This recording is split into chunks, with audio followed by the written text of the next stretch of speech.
Pernahkah kalian secara tidak sengaja menjatuhkan sebuah pulpen? Lalu kalian mencari pulpen itu kemana-mana, di sini ke sana, dan tidak ketemu. Walaupun kalian punya pulpen cadangan, dan juga pulpen tersebut mungkin hanya berharga Rp3.000, tapi kalian masih merasa nggak enak kehilangan pulpen tersebut. Dan ketika pulpen tersebut masih ada, ya kalian tidak memperhatikan pulpen tersebut atau berpikir panjang tentang pulpen itu, karena pada saat itu kalian hanya berpikir ya itu hanyalah sekedar pulpen. Tapi pada momen Anda kehilangan pulpen itu, kalian merasa sesuatu telah diambil secara tidak adil dan membuat perasaan kalian tidak enak. Assalamualaikum warahmatullahi wabarakatuh. Halo semuanya, nama saya Muhammad Raka Iqbal Bareno. Sekarang saya akan menceritakan Anda tentang cerita menggunakan video scribe untuk tugas kuliah multimedia yang berjudul Pulpen Hilang yang Dicuri. Untuk semuanya, anggap saja video ini fiksi dan jangan anggap terlalu serius, oke? Let's go.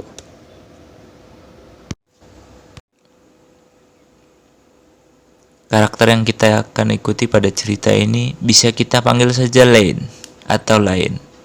Saya akan memanggilnya Lane. Lane baru saja masuk sekolah SMA. Ketika masuk SMA, orang-orang akan biasanya memilih sekolah berdasarkan bagusnya sekolah tersebut. Tapi Lane, ia ingin masuk kelas dengan seseorang yang dia sukai. Jadi dia memilih suatu sekolah yang walaupun dia tidak suka dengan suasana sekolah tersebut, tapi ia bersedia untuk masuk sekolah tersebut. Ya, disayangkannya orang tersebut tidak masuk sekolah bareng Lain.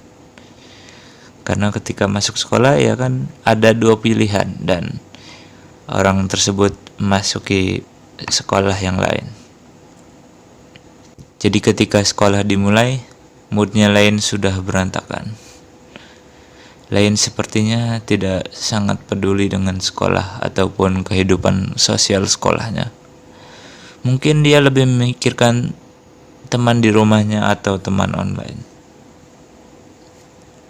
Ketika di sekolah ada yang mau ngajak dia ngobrol atau ngajak berbicara, dia kadang hanya jawab dengan humor absurd atau jawaban yang tidak jelas.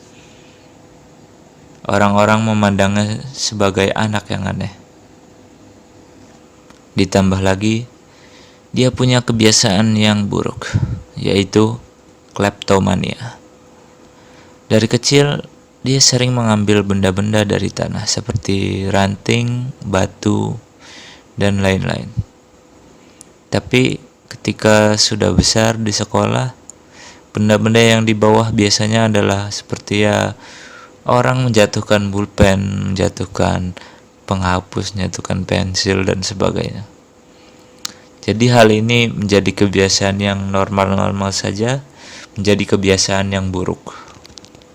Di sebelah kiri Lain adalah teman sebangkunya, yang akan kita panggil namanya Firewall. Walaupun Lain tidak peduli dengan kehidupan sosialnya, tapi cukup anehnya Lane dan Firewall bisa sangat akur dan berakrab dengan baik. Dan di sebelah kanan Lane ada seseorang yang bernama DNS. Kita panggil saja DNS. Di sekolah, Lane itu sering mengocehkan omong kosongnya, walaupun gak ada sama sekali orang yang nanya. Orang-orang yang pertama mendengar ocehannya si Lane itu yaitu teman sebangkunya dan si DNS. Pada saat kelas benar-benar dimulai, kelas tersebut disuruh untuk memilih kelompok bareng-bareng. Karena pada saat itu ada kurikulum yang mendorong kita untuk untuk belajar bekerja sama daripada hanya gurunya menjelaskan materi dan muridnya menulis. Dan ketika semua orang sudah pada milih kelompok, si DNS, Firewall, si Lane, dan ada beberapa orang lagi bergabung kelompok menjadi satu. DNS itu orangnya ya tidak terlalu populer, tapi orangnya cukup pintar.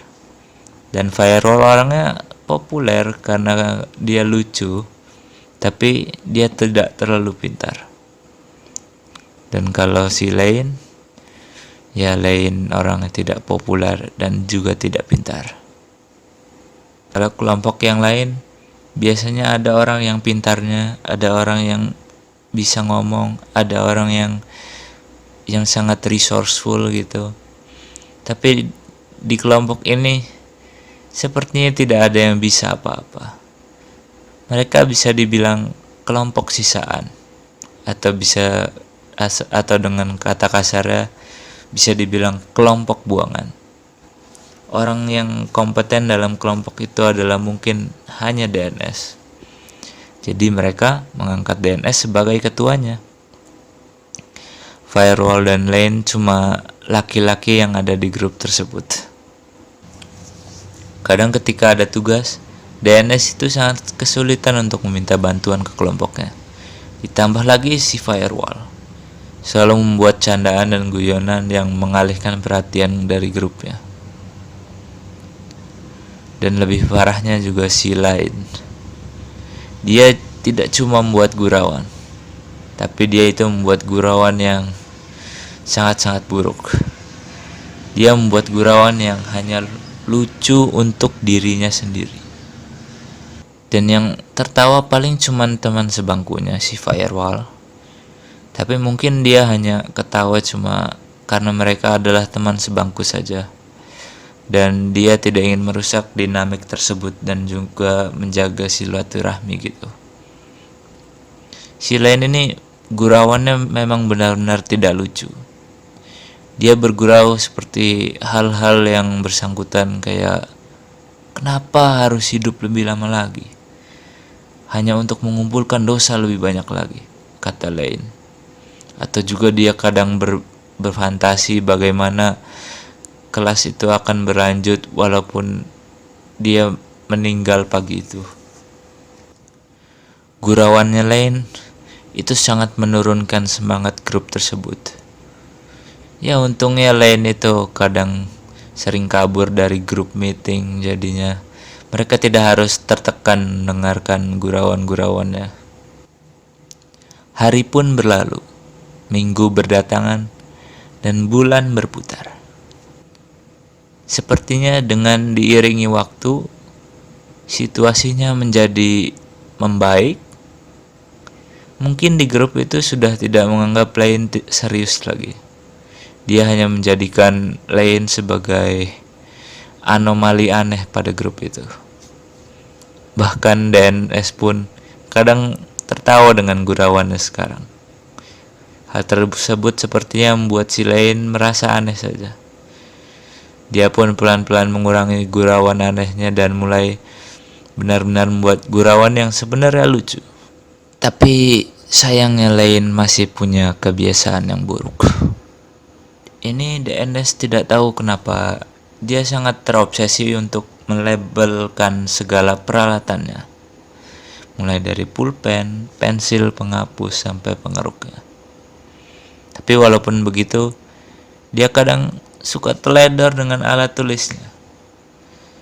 Dan pada suatu hari, Lane dan DNS sedang balapan mengerjakan tugas, atau bisa dibilang balapan mencotek tugas. Dan balapannya untuk apa? Balapannya ya, ketika yang sudah selesai duluan, dia bisa membalik kertas dari contekannya, dan yang kalah akan ketinggalan dari materinya. DNS itu adalah penulis yang sangat cepat. Dan sedangkan si Lane sudah menulisnya lambat. Jika dicepatkan, tulisannya menjadi semakin jelek. Sehingga si Lane harus meringkas materi tersebut sedangkan DNS bisa mendapatkan banyak tulisan dalam tugasnya. Lalu saat DNS selesai mengerjakan tugasnya, dia bergegas mengumpuli tugasnya karena semangat balapan tersebut. Tapi ketika dia berdiri dari tempat duduknya, pulpennya terjatuh. Mata Lane pun langsung terkunci pada pulpen tersebut. Kebiasaan kleptomanianya berpikir, apakah dia akan ambil pulpennya atau tidak. Setelah berpikir 5 detik, dia pun langsung mengambil pulpen tersebut dan dia cabut labelnya secepat mungkin dari pulpen itu. Setelah DNS kembali, Lane langsung menggunakan pulpennya di depan matanya. Karena tidak ada labelnya, si DNS pun tidak sadar. DNS mencari pulpennya di bawah kolong, di bawah meja, dimanapun tidak ada. Ketika DNS bertanya, "Lihat pulpen saya nggak, Lane?" Si Lane pun tidak berkata apapun. Dia hanya mengangkatkan 2 bahunya dan melanjutkan menulis. Sebenarnya, Lane tidak hanya suka mencuri pulpen DNS saja yang diambil, tapi semua pulpen orang. Tapi ketika melihat pulpen DNS yang ada labelnya, dalam otaknya si Lane, dia merasa ada perasaan aneh yang menggirangkan sekali gitu. Ketika merobek labelnya itu merasa seperti unboxing mungkin. Dan Lane mencuri pulpennya si DNS itu lagi dan lagi. Pada suatu hari si DNS jatuh sakit. Bahkan anehnya, ia jatuh sakit selama 3 hari. DNS itu orangnya rajin masuk sekolah, walaupun kena panas atau sakit perut, ia tetap masuk sekolah. Tapi kali ini ada yang aneh. Lane dari depan mungkin gak kelihatan, tapi ia merasa cemas sedikit di dalamnya. Walaupun si Lane sudah pernah banyak bolos, tapi ngelihat orang kayak DNS sakit 3 hari itu, ia merasa mungkin sakitnya agak parah ini. Dia mempunyai perasaan saja. Dan untungnya besoknya DNS bisa masuk sekolah lagi. Dan sepertinya tidak ada yang harus kita khawatir. Setelah hari itu, besoknya DNS masuk ke rumah sakit. Pada saat itu sebenarnya ada tugas akhir semester, di mana kita harus mengajukan proposal bisnis dan akan dipinjamkan maksimal 1 juta rupiah untuk menjalankan bisnis tersebut. Jadi mereka semua bingung dan sedih dan juga keteteran. Ketiadaannya DNS pada proyek ini sangat menurunkan semangat grup itu. Sepertinya semua sudah lemah untuk berpikir jernih juga. Tapi ada seseorang dari kelompok lain yang ingin meluangkan waktunya dan memberikan bantuan untuk bisnis dan proposal kelompok mereka. Dan untungnya mereka sudah tidak kebingungan dan keteteran lagi. Mereka hanya sedih saja. Dan pada akhirnya diadakanlah bazar oleh sekolah untuk mempromosikan bisnis-bisnis tersebut, di mana orang tua kita disuruh untuk mendatangi bazar dan muridnya berjualan.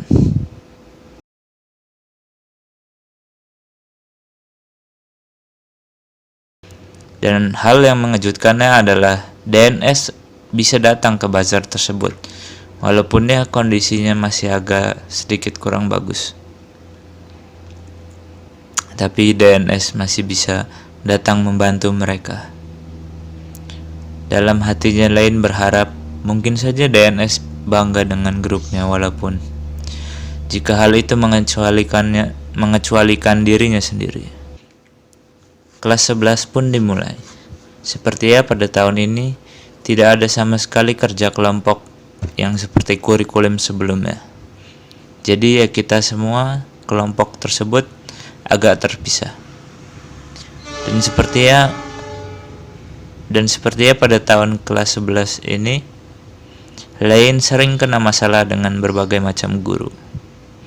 Mungkin karena kompetensinya kurang, atau dia sering ngantuk di kelas, ataupun dia sering ngobrol di kelas daripada memperhatikan pelajarannya.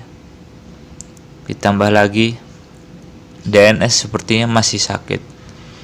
Dia tidak bisa mengikuti UAS sama sekali, tapi masih dinaikkan kelasnya menjadi kelas 11.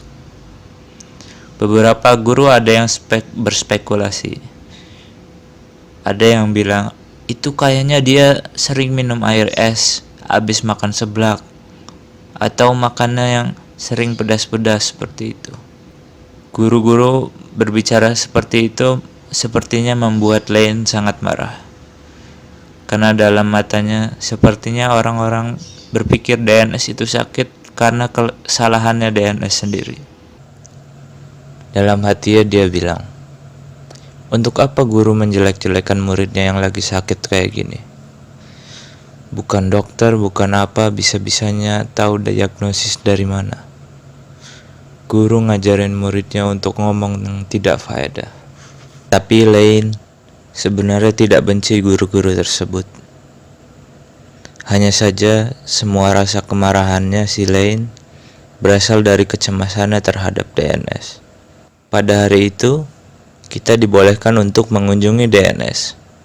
Sepertinya dia habis dioperasi tapi belum sukses juga. Sepertinya DNS masih dirawat di rumah sakit dekat pelabuhan. Saat itu kita naik angkot bareng dengan semua gurunya untuk berkunjung. Sampailah kita di sana dan memasuki ruangan yang dimana DNS dirawat. Lane pun seperti di film horor tidak kuat melihatnya. DNS dengan wajahnya yang pucat, kulitnya keriput, sedikit badannya, sangat kurus sekali. Saat gilirannya bertemu dengan DNS, Lane tidak kuat melihat wajahnya. Dia hanya melihat wajah DNS sekali saja. Dengan grogi dan bergetaran, di dalam hatinya Lane berkata, DNS, kamu seharusnya gak sakit. Kamu itu orang baik dan pintar. Kayaknya kamu gak seharusnya yang sakit. Kenapa gak saya saja yang sakit? Dari dulu saya secara gak langsung minta untuk diberi sakit. Tapi kenapa kamu yang diberi sakit?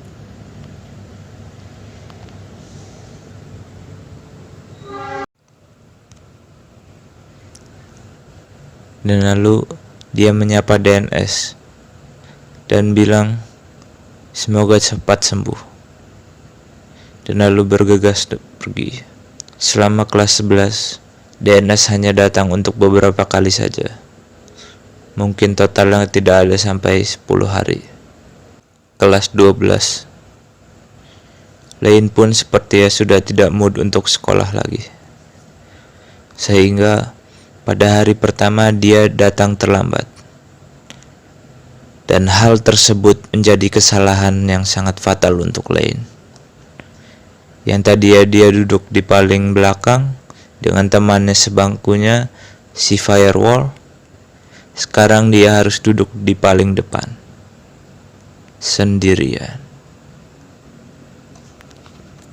Sudah sejak awal kelas 12, dia sudah tidak mood dengan sekolah, jadi mungkin wajahnya tidak enak dilihat. Ditambah lagi, reputasinya di kalangan guru tidak terlalu baik. Dan dia duduk di paling jajar depan sendirian. Banyak guru-guru yang membulinya.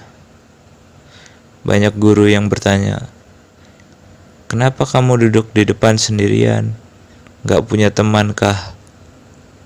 Kalau dia tidak suka dengan gurunya, dia hanya jawab, "Oh, saya cuma pengen memperhatikan materinya dengan jelas saja." Begitu. Tapi kalau dia peduli dengan gurunya, dia jawab, "Saya matanya minus, Bu. Jadi saya harus duduk di depan." Karena itu, diiringi waktu, mentalnya Lane tambah habis terkuras. Sepertinya Lane ingin buru-buru keluar sekolah.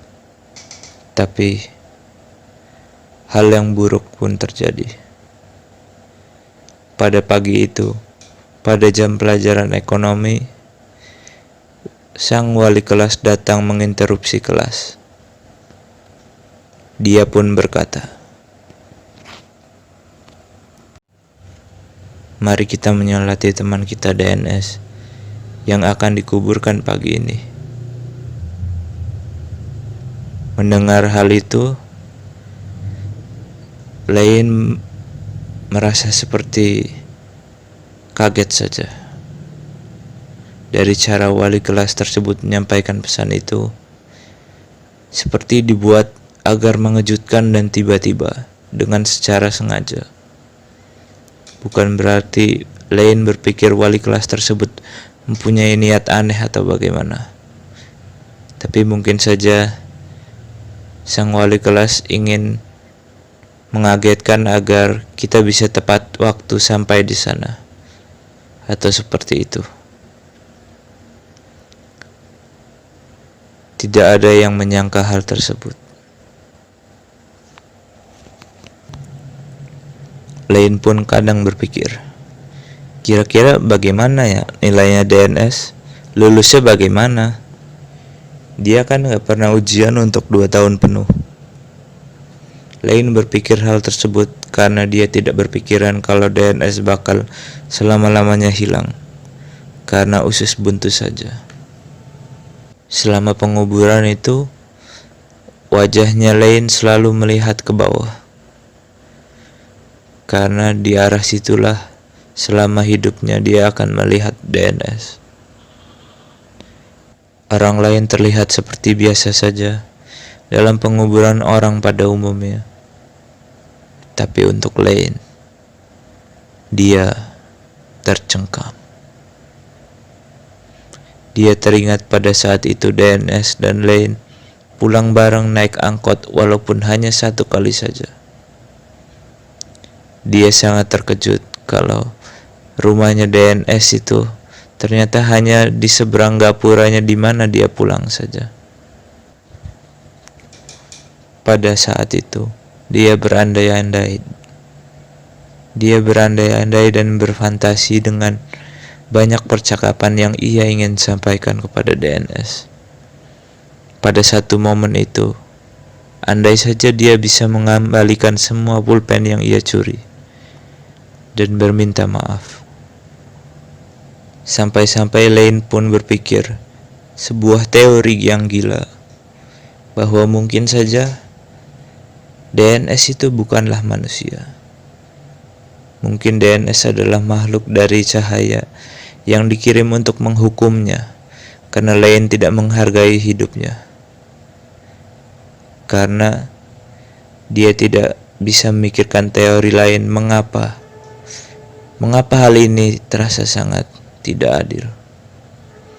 Setiap hari Lane mengendarai sepedanya dengan tidak hati-hati dan berharap ada truk yang besar tidak memperhatikan jalannya dan melindasnya. Tapi dia harus melihat orang lain yang dihukum atas kesalahannya. The end. Yo guys, terima kasih sudah melihat cerita saya. Untuk Bapak yang menilai, berikut adalah data-data saya untuk dinilai. NIM saya adalah 42220059. Nama saya adalah Muhammad Raka Iqbal Bareno dari kelas RPL KIP P1. Wassalamualaikum warahmatullahi wabarakatuh. Sekali lagi jangan terlalu dianggap serius, ini adalah cerita. Peace.